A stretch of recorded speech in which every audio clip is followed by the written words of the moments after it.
নামাজ বেশি বেশি পড়ো। সরাসরি কোরআনের কোন আয়াতে আল্লাহ তাআলা বলেন নাই এই কথা। আল্লাহ বলেছেন 5 ওয়াক্ত নামাজ টাইম মতো আদায় করো। জোহরের নামাজ জোহরের সময় পড়ো। আসরের নামাজ আসরের সময় তুমি ব্যস্ত হয়ে যাবে, তোমার কাম কাজ থাকবে, এই জন্য এখন পড়ে লইলে চলবে না। আসরের নামাজ আসরের টাইম হইলে তোমার উপর ফরজ হবে, আর না হইলে তোমার উপর ফরজও হবে না। আসরের টাইম হইলে তোমার উপর ফরজ হবে, তখন তুমি পড়ো। মাগরিবের সময় হইলে তুমি পড়ো। এশারের টাইম হইলে পরে পড়ো। এখন তুমি মাগরিবের নামাজ তোমার পড়া লাগবে না। হাজার সুস্থ থাকলেও অবসর থাকলেও এখন তোমাকে সামনের কোনো ওয়াক্তের নামাজ পড়া লাগবে না। টাইম মতো নামাজ পড়ো। রমজানের রোজা রমজান আইলে রাখো। হজ বৎসরে একবার, ফরজ হজটা বৎসরে একবার করো। ফরজ যাকাত বৎসরে একবার দাও। ফরজ যাকাত কয়েকবার দেওয়ার কোনো সুযোগ নাই। ফরজ হজ কয়েকবার করার কোনো সুযোগ নাই। ফরজ নামাজ একাধিকবার কয়েকবার পড়ার কোনো সুযোগ নাই। আমি আল্লাহর তৌফিকে এশার নামাজ পড়ে লাইছি। এশার নামাজের ফজিলত যখন বেশি, আরেক মসজিদে গিয়া যদি বড় জমাত দেখতেছি, তবুও সেখানে আর এশারের ফরজ নামাজ আমি আর ফরজ হিসাবে জামাতের সাথে আদায় করতে পারতাম না। ফরজ নামাজ একবারই পড়া যাবে, আবার আরেক ওয়াক্ত ফরজ নামাজের টাইম পাইলে আরেকবার পড়া লাগবে, আর ওই নামাজ ওই সময়ে পড়া লাগবে। তাহলে নামাজের কথা, রোজার কথা, হজের কথা, যাকাতের কথা বেশি বেশি করার কথা আল্লাহ বলেন নাই, বরং যাকাত বৎসরে একবার দিবা, হজ জীবনে একবার করবা, নামাজ একদিনে পাঁচ বেলায় 5 ওয়াক্ত ফরজ নামাজ আদায় করবা। এই জাতীয় আমলগুলির কথাও আল্লাহ বেশি বেশি করার কথা বলেন নাই। একটা আমল সারা কোরআনে, একটা আমল 30 পারা কোরআনের ভিতরে, একটা আমল 6666 আয়াতের ভিতরে একটা আমল, আরে 114 সূরার ভিতরে একটা আমলের কথা কোরআনের বহু জায়গায় আল্লাহ তাআলা বলেছেন, আর বলেছেন এই আমলটা বেশি বেশি করো। এ থেকে এই আমলের গুরুত্ব যে অনেক বেশি এটা বুঝে আসে। নামাজের কথা আল্লাহ বলেন নাই বেশি বেশি করো। হজের কথা আল্লাহ বলেন নাই বেশি বেশি করো। ওয়ালিল্লাহি আলান নাসি হিজ্জুল বাইতি মান ইসতাতা ইলাইহি সাবিলা। তোমাদের মধ্যে যে সক্ষম হবে, হজ করার মতো অর্থ, হজ করার মতো সম্পদ, খাওয়া দাওয়ার পরে, খাবার দাবারের পরে, ঋণ পরিশোধের পরে, একান্ত প্রয়োজনের পরে, বাড়ি গাড়ি করার পরে, থাকার মতো বাড়ি, থাকার মতো ঘর করার পরে, ছেলে মেয়ে নিয়ে চলাফেরা, ছেলের প্রাইভেটের খরচ দেওয়ার পরে, মেয়ের পড়াশোনার খরচ দেওয়ার পরে, দৈনন্দিন খরচ আদি ঠিক মতো পর্যাপ্ত করার পরে, এরপরে যদি তোমার কাছে পরিমাণ টাকা থাকে যেই টাকা দিয়ে তুমি আল্লাহর ঘরে যেতে পারবা, আবার আল্লাহর ঘর থেকে ফিরে আসতে পারবা, সেখানে খেতে চলতে যা লাগে এ পরিমাণ টাকা যদি তোমার কাছে, বলেন ধরেন এখনকার সমাজে 5.5 লাখ 6 লাখ, এবার আশা করা যায় হজের টাকা কমবে। অন্য বছর, গত বছর 6 লাখ, এর আগের বছর করোনার পরের বছর ওই বছর ছিল 7 লাখ, গত বছর ম্যাক্সিমাম খরচ 6 লাখ, এবার আশা করা যায় হয়ে যেতে পারে 5 লাখ। 5 লাখে তাহলে আরো আনুষঙ্গিক খরচ ধরে নিলেন 50,000, 5,50,000 আপনার একটা ডুবা আছে, এটা কাজে লাগে না, এটার থেকে কোনো আইডিয়া কিছু নাই, এটার কোনো প্রয়োজনও নাই, বাপের থেকে পাইছেন, দাদার কাছ থেকে পাইছেন, আপনার একটা বীর্চা আছে, এটার থেকে যদিও জ্বালা করা যায়, ফসল করা যায়, তবে এটার লাভ আপনি না নিলেও আপনি চলতে পারেন। আপনার যে ক্ষেত আছে, এই ক্ষেত থেকে যা ধান আসে, চাউল হয়, এ দিয়ে আপনি চলতে পারেন, বিচার আয় আপনার লাগে না চলতে, খেতে চলতে, ছেলে মেয়ে নিয়া, আত্মীয় স্বজন নিয়া, মানুষের বিভিন্ন বিবাহ শাদী, আত্মীয় স্বজনের, পাড়া প্রতিবেশীর সুখে দুঃখে তাদের পাশে দাঁড়াতে গিয়ে যে খরচটা লাগে, এই খরচটার পরে আপনার কাছে জায়গা আছে, বাড়ি আছে, টাকা আছে, স্বর্ণ আছে, ডুবা আছে, নদী আছে, পুকুর আছে, খাল আছে, বিল আছে, ধরে নেন 3 শতক জায়গা বিক্রি করলে আপনি 5.5 লাখ টাকা বেচতে পারবেন। আধা শতক জায়গা, 1 শতক জায়গা, কোন জায়গায় 1 শতক জায়গা বিক্রি করলে আপনার 5.5 লাখ টাকা হবে। আধা কানি জায়গা, বন থেকে আধা কানি জায়গা বিক্রি করলে আপনি না খায়ে থাকবেন না, বাকি যেই কয়েক কানি ক্ষেত আছে ওইটার ফসল দিয়ে আপনি চলতে পারবেন। আধা কানি জায়গা দিয়া কোনো আসে যায় না। আপনার এই পরিমাণ জায়গা আছে, আধা কানি জায়গা বিক্রি করে দিলেও আপনি আপনার ছেলে মেয়ে নিয়ে উপোস থাকবেন না, না খেয়ে থাকবেন না, চলাফেরা কোনো কঠিন হবে না। তাহলে আধা কানি জায়গা বিক্রি করে হলেও, 2 শতক 5 শতক জায়গা বিক্রি করে হলেও স্বর্ণরূপা যদি থাকে, ব্যবহারের থাকক অথবা এক্সট্রা থাকক, ব্যবহার করেন বা না করেন, এই স্বর্ণরা বিক্রি করলে, আর একটু জায়গা বিক্রি করলে, আর একটু ডুবা বিক্রি করলে, তা যদি আপনার মক্কায় আসা যাওয়ার খরচ হয়ে যায় 5 লাখ 5.5 লাখ টাকা হয়ে যায়, তাহলে আপনার উপর হজ ফরজ। এই হজ আপনার 80 বছরের জীবনে একবার আদায় করলে আর দ্বিতীয়বার ফরজ হজ আর আদায় করা লাগবে না। আপনি ইচ্ছা করলেন নফল করলেন, না করলেন গুনাহ হবে না। ফরজ হজ একবার করবেন, যাকাত বছরে একবার দেবেন, বেশি যাকাত দাও, আল্লাহ বলেন নাই যাকাত বছরে একবার দাও। হজ জীবনে একবার করো। নামাজ 5 ওয়াক্ত, 5 টাইমে 5 ওয়াক্ত নামাজ পড়ো। সব অন্য সমস্ত আমলের কথা আল্লাহ সীমিত করে দিয়েছেন, নির্ধারণ করে দিয়েছেন, পরিমাণ ফিক্সড করে দিয়েছেন। একটা আমল, এই আমলের কথা আল্লাহ বলেছেন, ইয়া আইয়ুহাল্লাযীনা আমানু যকুরুল্লাহা যিকরান কাসীরা। হে ঈমানদার যারা আমাকে বিশ্বাস করো, আমার শক্তি বিশ্বাস করো, আমার ক্ষমতা বিশ্বাস করো, আমার জান্নাত বিশ্বাস করো, আমার জান্নাতের নিয়ামত বিশ্বাস করো, আমার হাসরের মাঠে তোমাদেরকে উঠাবো, হিসাব নেব, এই কথা বিশ্বাস করো, সুখ দুঃখের মালিক আমি, এই কথা যারা বিশ্বাস করো, ইজ্জতের মালিক আমি, এই কথা যারা বিশ্বাস করো, তুলিজুল লাইলা ফিন নাহার ওয়া তুলিজুন নাহারা ফিল লাইল। রাতকে আমি দিনের ভিতরে ঢুকায়া দেয়, দিনকে বড় বানায়া ফেলি, আবার দিনকে আমি রাতের ভিতরে ঢুকাইয়া বছরের একটা সময়ে রাতকে আমি বড় বানায়া দেয়, আবার দিনকে বড় বানায়া দেই। এই ক্ষমতা একমাত্র আমার আছে, এই কথা যারা বিশ্বাস করো। আমি সাগর পানি দিয়ে গোটা পৃথিবী প্লাবিত করে রেখেছি, গোটা পৃথিবীর 4 ভাগের 3 ভাগ পানি দ্বারা প্লাবিত করে রেখেছি। সেই পানির এক ফোঁটা গোটা পৃথিবীর সমস্ত বৈজ্ঞানিক মিলেও বানাতে পারবে না। পানি বানাইতে পারি, পাহাড়কে সাগর বানাইতে পারি, সাগরকে পাহাড় বানাইতে পারি, ধনীকে গরিব বানাইতে পারি, গরিবকে ধনী বানাইতে পারি। নদীর এপার ভেঙ্গে ওপার যায়, এই তো নদীর খেলা। সকাল বেলার ধনীরে তুই, ফকির সন্ধ্যা বেলা, এই ক্ষমতা একমাত্র আমার আছে। এই বিশ্বাস যারা করো, আমি তোমাদেরকে, আল্লাহ বলেন আমি তোমাদেরকে বলি, হে আমার ইমানদার, হে মুমিন মুসলমান, আমি তোমাদেরকে বলি একটা আমলের কথা বলি, এই আমলটা তোমরা বেশি করো। সেই আমলটা হইল আল্লাহ তাআলার জিকির। আল্লাহর জিকির, ওয়ালা যিকরুল্লাহি আকবার। এবার আল্লাহর জিকিরের ফজিলত আর গুরুত্ব আল্লাহ নিজেই বলেন। আল্লাহর জিকিরের কত ফজিলত, কত গুরুত্ব। আল্লাহ বলেন, উতলু মা উহিয়া ইলাইকা মিনাল কিতাব। হে আমার আখির নবী, আপনার কাছে যেই কোরআন ওহী রূপে প্রেরণ করেছি, সেই কোরআন আপনি পাঠ করুন, আপনার উম্মতকে নির্দেশ করুন, আপনার উম্মত যেন কোরআনে কারীম পাঠ করে। আজকেও আসরের পরে মাগরিবের আগে এক বড় ব্যবসায়ী, কোটি কোটি টাকার ব্যবসায়ী আমার কাছে বসে বলে, হুজুর আমি প্রতিদিন 1 পৃষ্ঠা কোরআন শরীফ পড়ি, আমার একটু কোরআন শরীফ পড়া শুনে দেন, আমার পড়া সহি আছে কিনা। আমি বললাম, সূরা ফাতিহা শুনান, সূরা ইখলাস শুনান, সূরা কাউসার শুনান, যেই সূরাগুলো নামাজে বেশি পড়েন ওই সূরাগুলো একটু শুনান। আমি শুনলাম, আমি বললাম আপনার 70% শুদ্ধ আছে, 30% বাকি আছে। কোন কওমি মাদ্রাসার হাফেজ আলেমকে আপনি অনুরোধ করেন আপনার বাকি 30% কোরআন শরীফ যেন সহি করে দেই। তাড়াতাড়ি নামাজের সূরাগুলো আপনি সহি করেন, আর ওই প্রতিদিনের রুটিন আপনি ঠিক রাখেন, 1 পৃষ্ঠা করে তেলাওয়াত করেন। ওই লোকটা বলে, আমি বছরে 2 বার কোরআন শরীফ খতম করি।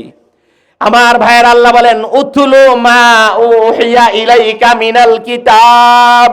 হে নবী এবং আখিরি নবীর উম্মত, আমি তোমাদের কাছে ওহীর মাধ্যমে যেই কোরআন পাঠাইলাম, কোরআন গিলাপ করে মলট লাগিয়ে ফুল সাঙ্গে রেখে দিও না, আলমারিতে সাজায়া রেখে দিও না, শুধু সাজায়া সেলফ সাজায়া কোরআন রেখে দিও না, কোরআন দিয়া শুধু তাবিজ দিও না, কোরআন দিয়া শুধু দোকানের উদ্বোধন শুধু করিও না, কোরআন দিয়া শুধু বৎসরে একটা দুইটা খতম পড়াইও না, হাবিজ সাবরে আইনা মাইক লাগায়া না জায়েজ পদ্ধতিতে খতম করাইও না। মরার জন্য খতম পড়ায়া টাকা দেওয়া জায়েজ না, টাকা নেওয়া জায়েজ না, দেওয়া জায়েজ না, এই কাম করো না। কোরআন প্রতিদিন তিলাওয়াত করো। ইয়া আবাজার, আল্লাহর প্রিয় নবীর প্রিয় সাহাবী আবু যর, আল্লাহর নবীর সাহাবী, কত বড় কথা। সাহাবীর টাইটেলের সামনে আল্লামার টাইটেল কিচ্ছু না, মুফতির টাইটেল কিচ্ছু না, মুহাদ্দিসের টাইটেল কিচ্ছু না, মুফতি আজমের টাইটেল কিচ্ছু না। এই জন্য কোন সাহাবীকে আল্লামা বলা হয় না, মাওলানা বলা হয় না, মুফতি বলা হয় না। কারণ মাওলানা, মুফতি, মুহাদ্দিস এই সবগুলো সাহাবীর টাইটেলের সামনে কিচ্ছু না। সাহাবী আবু যর আল্লাহর নবীর সাহাবী। আল্লাহর নবী সাল্লাল্লাহু আলাইহি ওয়াসাল্লাম মসজিদে নববীর মিম্বরে বসে ওয়াজ করেন। সাহাবীরা নবীর কাছে বসে বসে ওয়াজ শুনেন। নবীর ওয়াজ, বক্তা হলেন বিশ্ব নবী। ফাযাক্কির, আল্লাহ তার হাবিবকে বলেন, হে আমার হাবিব ফাযাক্কির, আপনি ওয়াজ করেন। ফাইন্নামা আনতা মুযাক্কির, আপনি হলেন ওয়াজ, আপনি উপদেশ দানকারী, আপনি উপদেশ দেন। আল্লাহর নবী ওয়াজ করেন। আল্লাহর নবীর ওয়াজ মানে আমার ওয়াজের মতো না। আল্লাহর নবীর ওয়াজ মানে সাহাবায়ে কেরামকে নিয়ে নবীজি ওয়াজ করেন, যেন সাহাবায়ে কেরামের বক্ষা দেশে ইমানের চারা যেন রোপণ করে। বুকের মধ্যে সাহাবীদের বুকটা যেন একটা উর্বর জমিন, আর সেই জমিনে আল্লাহর নবী ওয়াজ দিয়া, বয়ান দিয়া তাদের উর্বর বুকের মধ্যে যেন ইমানের চারা লাগাইয়া দিতেছে। ইমানের চারা যেন লাগাইয়া দিচ্ছেন। আল্লাহর নবী সাহাবায়ে কেরামকে নিয়ে ওয়াজ করেন। এবার আল্লাহর নবীর ওয়াজ শোনার জন্য আসমান থেকে কোটি কোটি কোটি কোটি ফেরেশতার লিডার, সবচেয়ে বড় ফেরেশতা, ফেরেশতা সম্রাট জিবরাইল আলাইহিস সালাম মসজিদে নববীতে আগমন করেছেন। জিবরাইল আলাইহিস সালামের অনেক কাহিনী, কোন দিকে যাব? জিবরাইল আলাইহিস সালামের অনেক কাহিনী। কোন সময় আসল আকৃতি নিয়ে আইতেন আল্লাহ নবীর দরবারে, আসল রূপ। জিবরাইলের আসল রূপ কেমন? হাদিসে আসছে জিবরাইলের 600 ডানা। একটা ডানা কত বড়? একটা ডানা এত বড়। একটা ডানা যদি ছেড়ে দেয়, একটা ডানা যদি মেলে দেয়, পৃথিবীর এক প্রান্ত ঢেকে যায়। আসমান থেকে জমিন পর্যন্ত 500 বৎসরের পথ। জিবরাইলের 600 ডানার একটা ডানা দিয়া 500 বৎসরের পথ মহাশূন্য মণ্ডল আচ্ছন্ন হয়ে যায়, ঢাকা পড়ে যায়, ঢেকে যায়। এমন 600 ডানা। আল্লাহর নবী, প্রিয় নবী, আমাদের আখিরি নবী সাল্লাল্লাহু আলাইহি ওয়াসাল্লাম আউস প্রকাশ করছেন, বড় আউস, বড় শখ। বারেলাহি, তোমার ফেরেশতা জিবরাইলকে যদি আসল আকৃতিতে একটু দেখতাম, আসল আকৃতিটা ফেরেশতার কেমন আমি দেখতাম। আল্লাহর নবীর আশা আল্লাহ পুরা করেছেন, আল্লাহর নবীর আউস আল্লাহ পুরা করেছেন। জিবরাইল আলাইহিস সালামকে নির্দেশ দিয়েছেন, হে জিবরাইল, হে আমার ফেরেশতা জিবরাইল, আমার হাবিব আউস করেছে তোমার আসল আকৃতি দেখার জন্য। তুমি আসল আকৃতি ধারণ করে 600 ডানা বিশিষ্ট হয়ে আমার হাবিবের সামনে গিয়া দেখা দাও।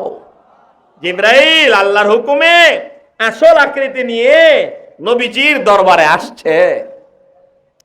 আল্লাহর নবী সাল্লাল্লাহু আলাইহি ওয়াসাল্লামের দরবারে জিবরাইল আলাইহিস সালাম কোরআনের আয়াত নিয়ে আসতেন, সূরা নিয়ে আসতেন। কোন সময় আসল আকৃতিতে, আবার কোন সময় কোনো আকার ধরতেন না, নিরাকার, দেখা যায় না, কিচ্ছু দেখা যায় না, কিচ্ছু দেখা যায় না, শুধু আওয়াজ শোনা যায়। আজীব নিরাকার আকৃতিহীন অবস্থায় কোরআনের আয়াত নিয়ে আল্লাহর নবীর দরবারে আসতেন। নিরাকার অবস্থায় কিচ্ছু দেখে না, কিন্তু একটা আওয়াজ, হাওয়ার মধ্যে একটা কোকিল কণ্ঠে মৌমাছির গুঞ্জনের মতো মধুর আওয়াজ, জিবরাইলের আওয়াজ শোনা যায়।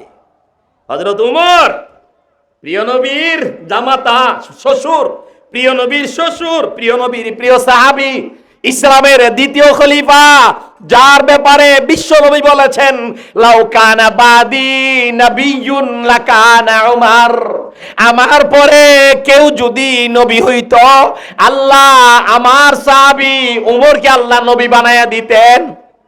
হযরতে উমর রাদিয়াল্লাহু তাআলা আনহু ইসলামের তিনটা বিধান, তিনটা গুরুত্বপূর্ণ বিধান এক সময় ছিল না।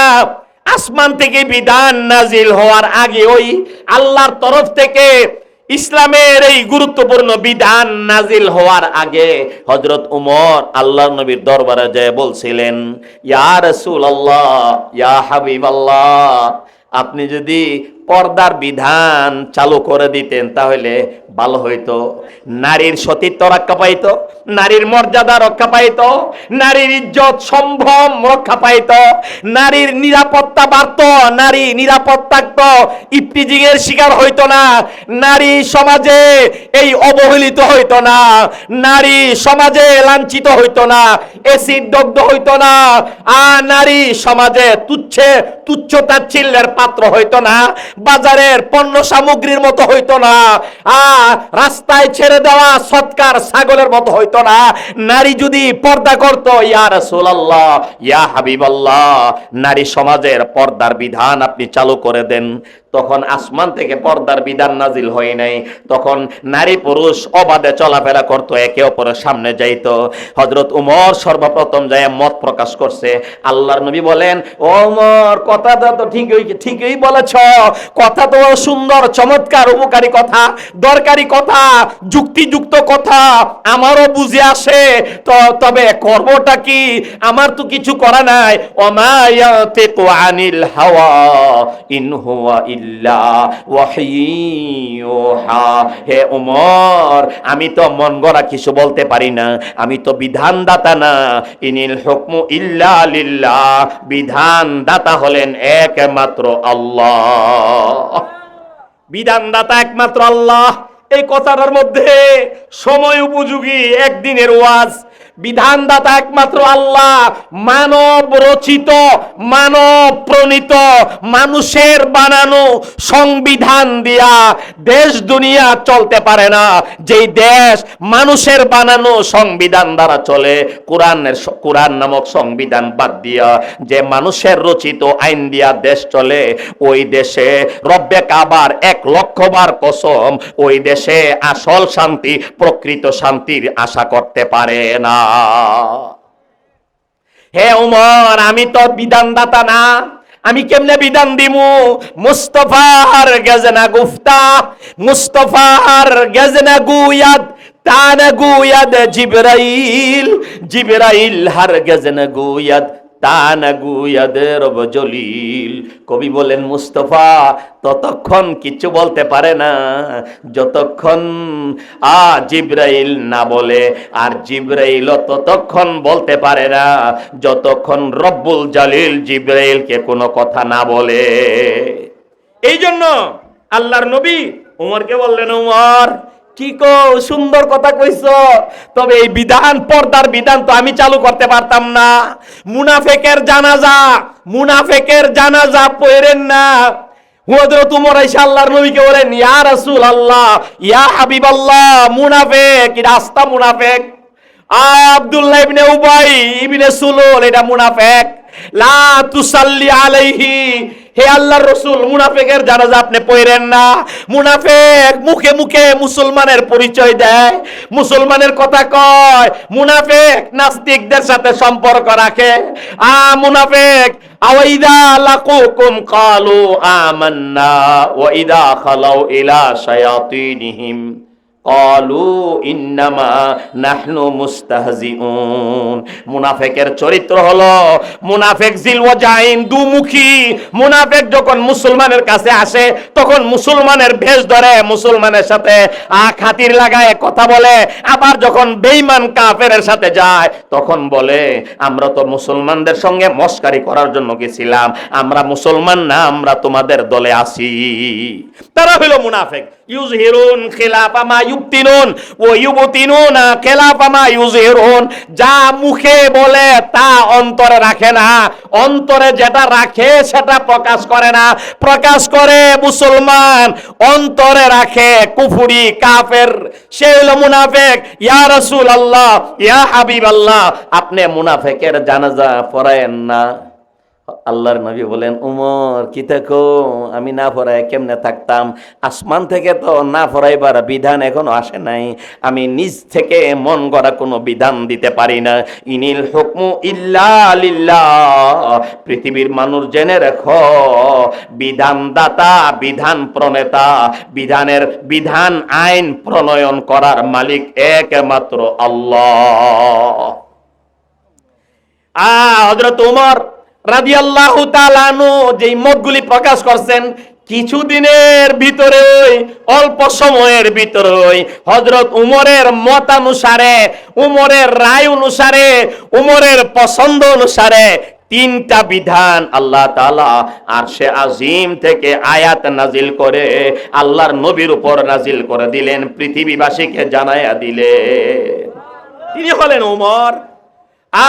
হযরত উমর রাদিয়াল্লাহু তাআলা আনহু আল্লাহর নবীর দরবারে বসা, নবী সাহেবের কাছে বসা, সাহাবায়ে কেরামের আরো সাহাবায়ে কেরাম নবীজির কাছে বসা।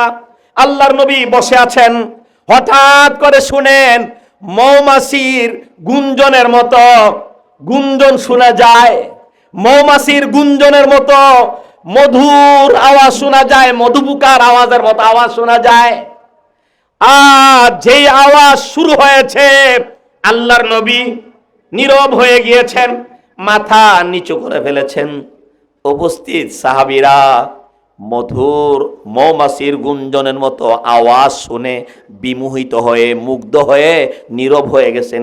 কেউ কারোর সাথে কথা কয় না, আল্লাহর নবী কথা বলেন না, সাহাবীরা কথা বলেন না। কি এক ঐশী আওয়াজ, মজার আওয়াজ! এমন আওয়াজ সচরাচর শোনা যায় না। আওয়াজটা কিছুটা মধুপুকার গুঞ্জনের সাথে মিলে, মধুপুকার আওয়াজ সদৃশ, মধুপুকার আওয়াজের মতো আওয়াজ। তবে এই আওয়াজ এমন মজার আওয়াজ সচরাচর শোনা যায় না। সাহাবায়ে কেরাম মুগ্ধ, সাহাবায়ে কেরাম বিমোহিত, সাহাবায়ে কেরাম অভিভূত আওয়াজ শুনে। সবাই গভীর ধ্যানে আওয়াজ শুনতেছে আর তৃপ্তি লাভ করতেছে, তৃপ্তি উপলব্ধি, তৃপ্তি অনুভব করতেছে। আল্লাহর নবী মাথা মুরুজি দিয়ে নিচের দিকে দিয়ে মন লাগায় আওয়াজ শুনতেছেন। সাহাবায়ে কেরাম বুঝছেন এই আওয়াজ তো দুনিয়ার কোনো মানুষের আওয়াজ না, দুনিয়ার কোনো বাজনার আওয়াজ না, দুনিয়ার কোনো হারমোনির আওয়াজ না, দুনিয়ার কোনো সানায়াবাসীর আওয়াজ না। দুনিয়ার সমস্ত সুন্দর আওয়াজকে তুচ্ছ করে দিবে, ম্লান করে দিবে। এটা হইল সদ্য নাজিল হওয়া আল্লাহ তাআলার ওহীর আওয়াজ। এটা ওহীর আওয়াজ, এটা সাধারণ আওয়াজ না। এই আওয়াজ পুরাপুরি পৃথিবীর আর কোন আওয়াজের সাথে মিলবে না। এই আওয়াজের মজা আর কোন আওয়াজে পাওয়া যাবে না। এই জন্যই কোরআনের মজা, কোরআনের তিলাওয়াতের মজা আর কোন পাঠে সেই মজা পাওয়া যাবে না। কোরআন তেলাওয়াত করলেও মজা, কোরআন তেলাওয়াত শুনলেও মজা, কোরআন তেলাওয়াত করলেও সওয়াব, কোরআন তেলাওয়াত শুনলেও সওয়াব, দুজনের মজা। আল্লাহর নবী সাল্লাল্লাহু আলাইহি ওয়াসাল্লাম ঘরের হাইজ দিয়া চলে যান। কোন সাহাবীর, কোন এক সাহাবীর বাড়ির পিছন দিয়া রাস্তা ধরে বিশ্বনবী যান, যাইতেছেন, রাস্তা দিয়ে হাঁটতেছেন। হঠাৎ করে ওই সাহাবীর ঘরের বেড়ার ভিতর থেকে সাহাবী কোরআন তেলাওয়াতের আওয়াজ শোনা যায়। আল্লাহর নবী রাস্তা দিয়ে যাইতেছেন, তার সাহাবীর কোরআন শরীফ পড়ার আওয়াজ শুনতে পাইছেন। বিশ্ব নবী যার উপর কোরআন নাজিল হইছে তিনি পর্যন্ত সাহাবীর ঘরের ভিতর থেকে কোরআনের আওয়াজ কানে আসার পরে যেই নবীর উপর কোরআন নাজিল হইছে ওই নবী স্বয়ং কোরআনের তেলাওয়াত শোনার জন্য দাঁড়ায়া গেলেন। কোরআনের তেলাওয়াত শোনার জন্য দাঁড়ায়া গেলেন। এই জন্য মাইকে ছবি না পড়া নিষেধ। কারণ মাইকে ছবি না পড়লে অনেকে বাথরুমে থাকে, অনেকে আমার প্রতি রাজি করে না, তুমিও আমাদের প্রতি রাজি আর খুশি হয়ে যাও। আল্লাহর নবী এই আওয়াজ বন্ধ হওয়ার পরে আল্লাহর দরবারে এই দোয়া করেছেন। এবার সাহাবীরা প্রতীক্ষার প্রহর গুনছেন, সাহাবীরা অপেক্ষা করছেন দেখি নবীজি কি বলে। এবার নবীজি উপস্থিত সাহাবীকে উমর সহ সাহাবায়ে কেরামকে জিজ্ঞেস করেন, ও আমার উপস্থিত সাহাবীরা শুনছো কি? এতক্ষণ কি আওয়াজ শোনা গেছে, বুঝতে পেরেছো কি? সাহাবীরা বলেন, আওয়াজ তো শুনলাম, বুঝি নাই তো কিছু। মৌমাছির গুঞ্জনের মতো আওয়াজ শুনতে পেলাম। ইয়া রাসূলুল্লাহ, ইয়া হাবিবাল্লাহ, এছাড়া তো আমরা কিছু বুঝি নাই। আল্লাহর নবী বলেন, এই মুহূর্তে বিশেষ মৌমাছির গুঞ্জনের মতো আওয়াজ করে করে এই মুহূর্তে 18 পারার সূরা আল মুমিনুনের প্রাথমিক আয়াতগুলো নাজিল হয়েছে। আওয়াজের মাধ্যমে কোরআনের আয়াত নাজিল হয়েছে। এই আয়াতগুলোতে 7টা বিধান আল্লাহ তাআলা দিয়েছেন, 7টা আমল দিয়েছেন। এই আমলগুলো যারা করবে সে মৃত্যুর পরে সুজা জান্নাতুল ফেরদাউসে প্রবেশ করবে। আমি বুঝাইতে চেয়েছিলাম, বলেছিলাম যে ফেরেশতা কোন সময় আকৃতি ধারণ ছাড়া আসে, আবার কোন সময় মানুষের আকৃতি ধরে আসে, কোন সময় আসল আকৃতি নিজের আকৃতি, আবার কোন সময় মানুষের আকার আকৃতি ধারণ করে আল্লাহর নবীর দরবারে আসে। কোন সময় পরিচিত মানুষের দাহিয়া কালবি। আল্লাহর নবীর লক্ষাধিক সাহাবীর মধ্যে সবচেয়ে বেশি সুন্দর সাহাবী ছিলেন হযরতে দাহিয়া কালবি রাদিয়াল্লাহু তাআলা আনহু। নবীর দরবারে আসার আগে বর্বরতার যুগে, ইসলামের পূর্বে বর্বরতার যুগে নিজের ঔরসজাত মেয়েকে মাটির নিচে জ্যান্ত দাফন করে দিয়েছিলেন। আল্লাহর নবীর দরবারে এসে তওবা করে কালিমা পাঠ করে মুসলমান হয়ে গিয়েছেন। আল্লাহর এত মকবুল বান্দা হয়ে গিয়েছেন। হযরতে দাহিয়া কালবির আকৃতি দিয়ে আল্লাহ তাআলা জিবরাইল আলাইহিস সালামকে আল্লাহর নবীর দরবারে ওহী দিয়া পাঠাইতেন। কোন সময় অপরিচিত, কোন সময় পরিচিত মানুষের রূপ দিয়ে আল্লাহর নবীর দরবারে সাহাবী ফেরেশতাকে, জিবরাইল ফেরেশতাকে পাঠাইতেন। হযরতে জিবরাইল আলাইহিস সালাম আল্লাহর নবীর দরবারে ওহী নিয়ে আসতেন। এর মধ্যে একটা ওহী, ইয়া আইয়ুহাল্লাযীনা আমানু যকুরুল্লাহ যিকরান কাসীরা, হে ঈমানদার অধিক পরিমাণে আল্লাহ তাআলার জিকির করো। আল্লাহ বেশি বেশি জিকির করার নির্দেশ দিয়েছেন, আর কোন আমলের নির্দেশ বেশি বেশি করার কথা বলেন নাই। আল্লাহ এর গুরুত্ব নিজেই বলেন। আল্লাহ এটার গুরুত্ব বলেন, উতুলু মা উহিয়া ইলাইকা মিনাল কিতাব, ওহীর মাধ্যমে আমি যেই কিতাব তোমাদের কাছে নাজিল করে দিলাম, এই কিতাব ভুলে যেও না, ছেড়ে দিও না, সংসদের বাহিরে রেখো না, ফুলসাঙ্গে সাজায় রেখে দিও না, আরে বুক সেলফ সুসজ্জিত করে রেখে দিও না। এই কোরআন তেলাওয়াত করো, এই কোরআনের বিধান জানো, বিধান মানো। এরপরে বলেন ওয়া আকিমিস সালাহ, 2 নম্বর নামাজ কায়েম করো। 3 নম্বর বলেন আকিমিস সালাহ ফা ইন্নাস সালাতা তানহা আনিল ফাহশাই ওয়াল মুনকার ওয়া লাযিকরুল্লাহি আকবার। আল্লাহর জিকির, আল্লাহ বলেন ওয়ালা যিকরুল্লাহ, অবশ্যই আল্লাহর জিকির আকবার, সবচেয়ে বড়। আল্লাহর জিকির সবচেয়ে বড়। আকিমিস সালাতা লিযিকরি, আল্লাহ বলেন আমার জিকির করতে হলে 5 ওয়াক্ত নামাজ টাইম মতো পড়ো। 5 ওয়াক্ত নামাজ টাইম মতো পড়া, এটা আল্লাহ তাআলার জিকির। আল্লাহ বলেন ওয়ালা যিকরুল্লাহি আকবার, আল্লাহর জিকির সবচেয়ে বড়। এই জিকির আমাদেরকে করতে হবে।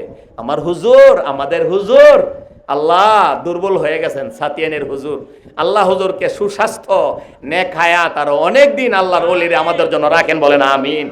আল্লাহর ওলি একজন নীরব ওলি, জামিয়া ইউনুসিয়ায় পড়াকালীন দেখে আইছি, কাছে থেকে দেখে আইছি। আল্লাহর ওলি বলেন, আমাদেরকে বলেন, জিকির মানুষ ছেড়ে দিছে, জিকির মানুষ ভুলে গেছে, জিকির আমরা ছেড়ে দিছি। আল্লাহ কোরআনে আমাদেরকে ফজিলত আল্লাহ নিজেই বর্ণনা করেছেন, ফাযকুরুনি আযকুরকুম ওয়াশকুরুলি ওয়ালা তাকফুরুন। আল্লাহ বলেন, বান্দা আমার জিকির করো, লাভ কি পাইবা, ফজিলত কি পাইবা? আমি আল্লাহ কথা দিলাম, ওয়াদা দিলাম, আমার জিকির করো, আমি আল্লাহ তোমাদেরকে স্মরণ রাখবো।